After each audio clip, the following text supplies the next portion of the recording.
Hello friends, very good evening. तो देख रहे हो मेरी गोदी में मेरी बेटी सो रही है और मैं निकल रही हूँ। एक छोटी सी ट्रिप पे जा रहे हैं, इनका थोड़ा सा काम था तो ये बोले चलो तुम लोग भी साथ में घूम लेना।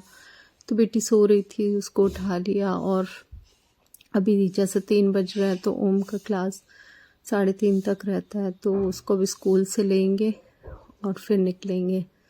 तो आज उसको हम ही लोग ले लेंगे क्योंकि फिर बस से आता है तो 4 बज जाते हैं, तो उसको लेके निकल जाएंगे। तो मैंने सोचा चलिए ब्लॉग को भी स्टार्ट कर लेते हैं।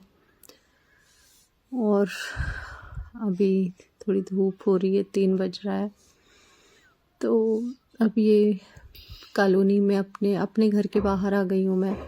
तो ना घर के बाहर रोड पे बहुत अच्छी सी धूप लगती है और ठंडियों में तो धूप मिल जाए तो फिर क्या पूछना। तो मेरे टाउनशिप में ना घर के बाहर बहुत बढ़िया धूप लगती है क्योंकि यहाँ भी एकदम खुला खुला सा है ना, तो आप मस्त रोड में चेयर रख के बैठो और बढ़िया वाली धूप लो। तो जब ज़्यादा धूप लेनी होती है तो हम लोग इधर बाहर साइड ही आते हैं, वरना मेरे बालकनी और छत पे तो धूप आ जाती है।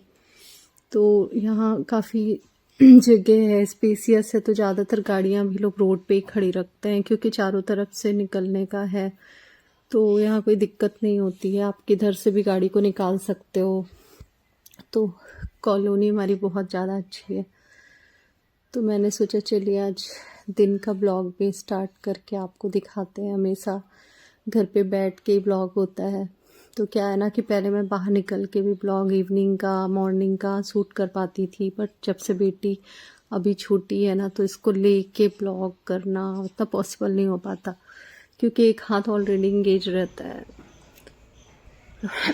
तो ये मेरे घर के बाहर आप देख सकते हो कुछ पौधे लगे हुए हैं। तो मैंने सोचा चलिए आज अपने घर के पौधों को और बाहर के सीन को आपके साथ शेयर करते हैं। तो ये देखिए आप घर के बाहर ये कुछ प्लांट हैं, जैसे ये है केले का पेड़ और ये है तुलसी और ये बरगद का। मतलब इन पौधों को कहते हैं ना घर के बाहर रखना अच्छा होता है, तो इसलिए हम लोगों ने रखा हुआ है। और अब ये बाहर निकल चुके हैं, तो बस अब हम निकलने वाले हैं। तो गाड़ी में बैठते ही देखिए ये कैसे हंस रही है ना, इसको मतलब सो भी रही हो और अगर आप इसको लेके गाड़ी में बैठ जाओगे ना तो इसके चेहरे में एकदम से स्माइल आ जाती है, लगता ही नहीं है कि अभी सो रही थी और एकदम से खुश हो गई। तो इसको घूमना बहुत ज़्यादा पसंद है, मतलब कैसा भी मूड हो और उसको लेके बाहर आ जाओ आप तो बहुत खुश हो जाती। तो ये मेरे अपनी कॉलोनी से निकल रहे हैं। तो ये मेरी कॉलोनी का पार्क है और अभी यहाँ कंस्ट्रक्शन चल रहा है ना, तो आपको रास्ते में मटेरियल वगैरह दिख रहा होगा। तो रोड पे ही लोग इतना ज़्यादा फैला के रखते हैं कि निकलना ही थोड़ा प्रॉब्लम में आ जाता है। तो कोई ना, जैसे कंस्ट्रक्शन हो जाएंगे तो सब फिर पहले जैसा हो जाएगा। और ये हमारा राधा कृष्ण का मंदिर भी पड़ता है यहीं पे, तो यहाँ तक आपको आना पड़ता है। और ये हमारी कॉलोनी से लगी हुई रोड है। तो अब निकल पड़े हैं। तो चलिए कुछ सीन मैंने सोचा आपके साथ भी शेयर की जाए रास्ते की। बहुत दिनों बाद हम लोग ऐसे दिन में जा रहे हैं। तो है ना, उनके स्कूल हम लोग कुछ बात कर रहे थे ओम के बारे में, तो वही थोड़ा सा हंस रही हूँ मैं। और ये देख रहे हो बंदर जैसे चिपकी हुई है ना, सारी बातें सुन रही है, अलग से ना बैठती भी नहीं है, मेरी गोद में ऐसे चिपकी रहती है।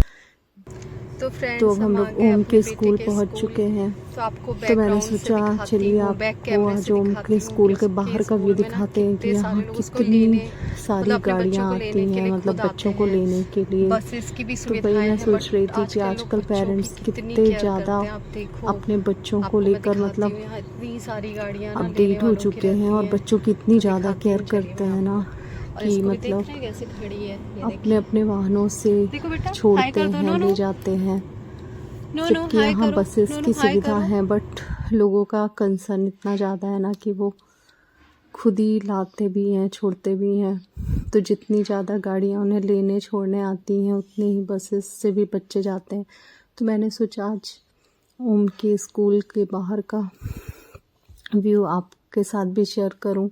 उसके स्कूल में फंक्शन होने वाले हैं, तो अगर शूट कर पाई तो तो आप आप लोग देख के साथ सकते शेयर हैं करूँगी। ये कितनी देखिए सारी ओम और गाड़ियां हैं ना, पापा ऐसा लग रहा है साथ जैसे में। कोई तो आप ये मतलब बाहर किसी मॉल के कितनी बाहर सारी हो और वहाँ बहुत सारी गाड़ियां पार्किंग में। बट ये इसके स्कूल का हाल चाल है, जो कि हर दिन इतनी ही गाड़ियां आती हैं छोड़ने ले जाने, मतलब इनका डेली का काम होता है। तो बहुत लोगों ने तो ड्राइवर लगा के रखे हुए हैं बच्चों को छोड़ने लाने के लिए, और यहाँ बसेस की भी अच्छी सुविधा है। बट तो कोई ना, जिनके पास टाइम होता है तो बच्चों को छोड़ना लाना ज़्यादा सेफ होता है।